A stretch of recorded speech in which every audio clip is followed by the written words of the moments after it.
ರೈತರಲ್ಲಿ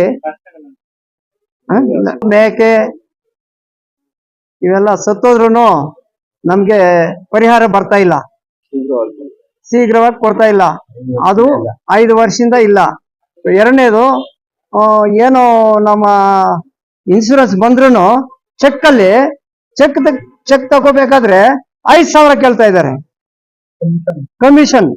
5,000 ಲಂಚ, 5,000 ಕೊಟ್ರೆ ಚೆಕ್ ಕೊಡ್ತಾರೆ ಅಂತ ನಮ್ಮ ತಾಲೂಕಲ್ಲಿ ಅಂತ ಪರಿಸ್ಥಿತಿ ಬಂದ್ಬಿಟ್ಟಿದೆ ನಮ್ಮ ತಾಲೂಕಲ್ಲಿ.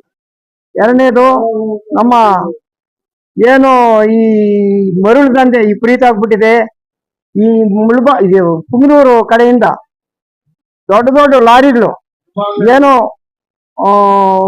ಸುಮಾರು 70 ಟನ್ ಬರ್ತಾ ಇದೆ ಒಂದೊಂದು ಲಾರಿಗೆ.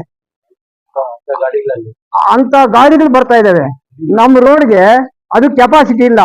ಅಂತ ಕೆಪಾಸಿಟಿ ರೋಡ್ಗೆ ಅಂತ ಟನ್ನೇಜ್ ಬರ್ತಾ ಇದ್ರೆ ಏನ್ ಅನ್ಕೋಬೇಕು? ನಾವೆಲ್ಲ ಫೋಟೋ ಮಾಡ್ಕೊಂಡಿದೀವಿ, ವಿಡಿಯೋ ಮಾಡ್ಕೊಂಡಿದೀವಿ. ದಯವಿಟ್ಟು ಈ RTO ತಿಳಿಸ್ಬೇಕು ಅಂತ ನಾವು ಮನವಿ ಮಾಡ್ಕೊಂತೀವಿ.